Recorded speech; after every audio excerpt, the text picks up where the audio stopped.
JNMCH आज 28 मई 2025 को Jawaharlal Nehru medical college hospital JNMCH के नर्सिंग ऑफिसर यूनियन द्वारा वर्षों से लंबित मांगों को लेकर एक शांतिपूर्ण मार्च निकाला गया, जिसमें नर्सिंग ऑफिसर इंचार्ज और अन्य स्टाफ ने यह मार्च ट्रॉमा सेंटर से शुरू होकर पुराने OPD ब्लॉक होते हुए मुख्य चिकित्सा अधीक्षक CMS कार्यालय तक गया।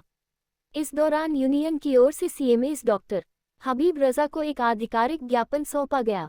यूनियन के अध्यक्ष सिजाउद्दीन अंसारी, सेक्रेटरी जनरल रिंकू चौधरी, उपाध्यक्ष निसार जहान और शाकिर, जॉइंट सेक्रेटरी कामिल, संपत, शाजिद, अजबर, अकबर, तौशिफ, सादिक, स्ट्रेला भारद्वाज, साहिबा, इंदु इस मार्च में प्रमुख रूप से शामिल रहे। यूनियन का कहना है कि वर्ष 2016 से अब तक नर्सिंग स्टाफ की नई भर्तियों का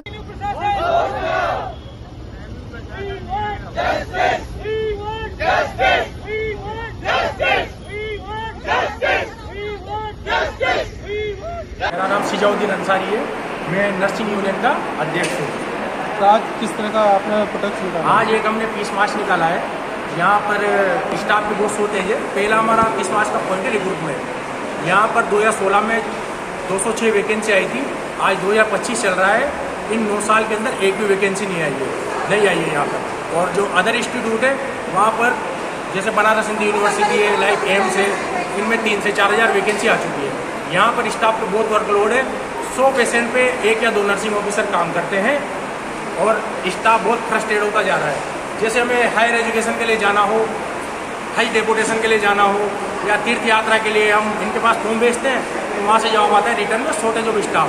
हम एमयू एडमिनिस्ट्रेशन से पूछना चाहते हैं ये शॉर्टेज ऑफ स्टाफ कब तक रहेगा। दूसरा हमारा पॉइंट है DPC होता है डिपार्टमेंटल प्रमोशन कमेटी, जो कि एमयू के रूल में हर 5 साल में DPC होना चाहिए। लेकिन नर्सेज की DPC यहाँ होती नहीं है।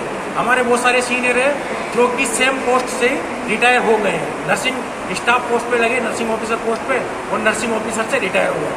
तीसरा हमारा पॉइंट है MACP होता है मॉडिफाइड अश्योर्ड करियर प्रोग्रेशन। इसका मतलब है 10, 20, 30 साल। ये हर इंस्टीट्यूट में 10 साल के बाद लग जाता है। सब में यहाँ पे 15 से 20 साल हो जाते हैं, फिर भी MACP नहीं लग पाता है। चौथा हमारा पॉइंट है CGHS। यहाँ पर MAS की सुविधा है, मेडिकल अटेंडेंट स्कीम, जो कि अच्छी नहीं है।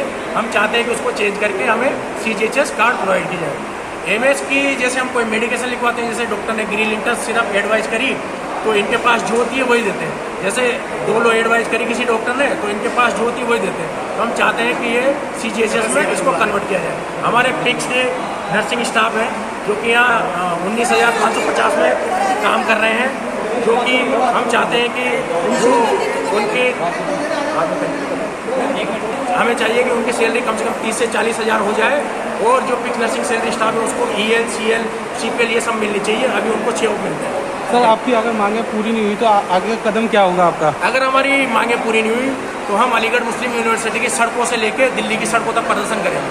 Thank you. National vice president all India government nurses federation, media incharge, nursing officer association. आज जो किस प्रकार का धरना प्रदर्शन और प्रोटेस्ट, ये धरना प्रदर्शन हम लोगों ने नहीं कराई। ये आज पीस मार्च हुआ है, और जो पीस मार्च हुआ है ये all India government nurses federation और नर्सिंग ऑफिसर एसोसिएशन के तत्वाधान में जो हमारी 5 सूत्री मांगी है उनको लेकर किया गया है। हमने आज के 1 महीने पहले वाइस चांसलर मैडम को एक मेमोरेंडम दिया था। उसमें जो है हमारी 5 सूत्री मांगे लिखी गई थी, जिसमें DPC, रिक्रूटमेंट, MACP और फिक्स्ड स्टाफ की जो सैलरी उसको हाई करना, उनको EL, CL और मास बुक का जो है बेनिफिट देना। ये सारी मांगों को लेकर हम लोगों ने एक मेमोरेंडम दिया। लेकिन 1 महीने के होने के बाद भी उस मेमोरेंडम का किसी प्रकार का कोई रिएक्शन नहीं हुआ। तो उसके बाद हम लोगों ने इस तरीके का एक मार्च निकालने का आह्वान किया, और हमारे साथ में लगभग 200 से 300 नर्सिंग ऑफिसर्स हैं जिन्होंने इतनी कड़ी धूप के अंदर भी इस मार्च को सफल बनाया। तो सर, आपकी अगर मांगे पूरी आगे का फिलहाल हमारा जो है नर्सिंग जो ऑफिसर एसोसिएशन है उन्होंने 20 को मार्च निकाला है। अगर इस प्रकार जो है आगे भी 1 मंथ या 1.5 महीने के अंदर हमारी मांगे पूरी नहीं होती तो हम इससे भी एक कठोर कदम उठाएंगे, और हम इसको जो है नेशनल लेवल पे से लेकर जाएंगे।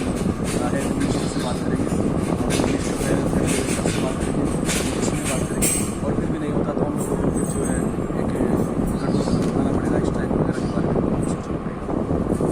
मेरा नाम रिंकू चौधरी है। मैं नर्सिंग ऑफिसर एसोसिएशन में जनरल सेक्रेटरी हूँ। तो आज हमारा जो 20 मार्च का मेन पॉइंट है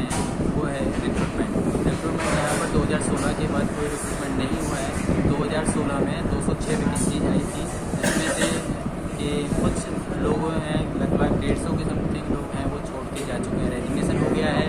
दूसरा, कुछ हर साल रिटायरमेंट हो रहे हैं, इंचार्जेस के रिटायरमेंट हो रहे हैं, नर्सिंग ऑफिसर्स के रिटायरमेंट हो रहे हैं, लेकिन यहाँ पर वैकेंट पोस्ट हैं उनके ऊपर जो कोई भी कार्रवाई नहीं हो रही है, फिलअप नहीं हो रही है। जो वैकेंट पोस्ट हैं वैकेंट ही रही है। 2016 के बाद कोई भी वैकेंट पोस्ट है फिलअप नहीं हुआ है। और दूसरा है कि यहाँ पर जो as per bed capacity 1200 bedded hospital के अंदर 450 नर्सेज काम कर रही हैं, जो कि इनसफिशिएंट है। आप देखेंगे कि दूसरे इंस्टीट्यूट को भी हम अगर कंपेयर करें तो एम्स है, एम्स के अंदर हर साल 2 बार वैकेंसीज होती हैं। ये नहीं है कि एक बार हो गया, लेकिन हर साल आप वहाँ का डाटा ले सकते हैं कि हर साल वैकेंसीज 2 बार हो रही हैं। दूसरा ही जो यूजीसी फंडेड है सेंट्रलाइज यूनिवर्सिटी है BHU बनारस हिंदू यूनिवर्सिटी, वहाँ पर 2016 के बाद 4 से 5 हज़ार वैकेंसीज हो चुकी हैं। यहाँ पर नाम मात्र की 206 वैकेंसी 2016 में आई थी। तो हम चाहते हैं कि आप मीडिया के थ्रू ये बात VC मैम तक पहुँचे, AMU प्रशासन तक पहुँचे और इस पर जल्द से जल्द कार्रवाई करें कि रिक्रूटमेंट हो। दूसरा कि जो नया पोस्ट है वो क्रिएट की जाए as per bed capacity, NMC, INC और HOI नॉर्म्स के अकॉर्डिंग जो वैकेंट पोस्ट है वो फिलअप की जाए। और दूसरा, नई पोस्ट क्रिएट की जाए जिससे कि यह पेशेंट रेशो पूरा हो सकता है और जो इफेक्टिव नर्सिंग केयर है वो प्रोवाइड की जा सकती है, जिससे कि हम ये कर सकते हैं कि पेशेंट की मॉर्बिडिटी एंड मोर्टेलिटी है वो रेट को बहुत कम कर सकते हैं और पेशेंट को बेटर केयर प्रोवाइड कर सकते हैं।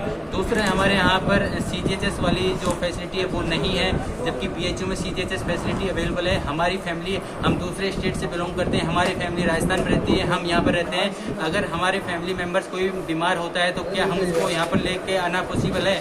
वो बिल्कुल पॉसिबल नहीं है। वो वहीं पर हमें इलाज कराना पड़ता है, उसका कोई रिम्बर्समेंट नहीं मिलता है।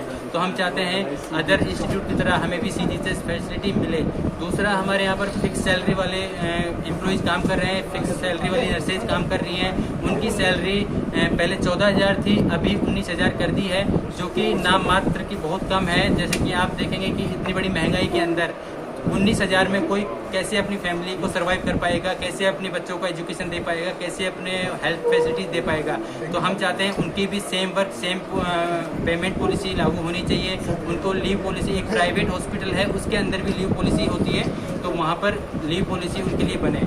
तो ये हमारी जल्दी से जल्दी मांगे पूरी करें AMU प्रशासन। अगर नहीं मांगे पूरी होती हैं तो हम आगे भूख हड़ताल करेंगे, अनशन जारी रखेंगे। अगर दिल्ली जाना पड़े तो हम दिल्ली भी जाएंगे।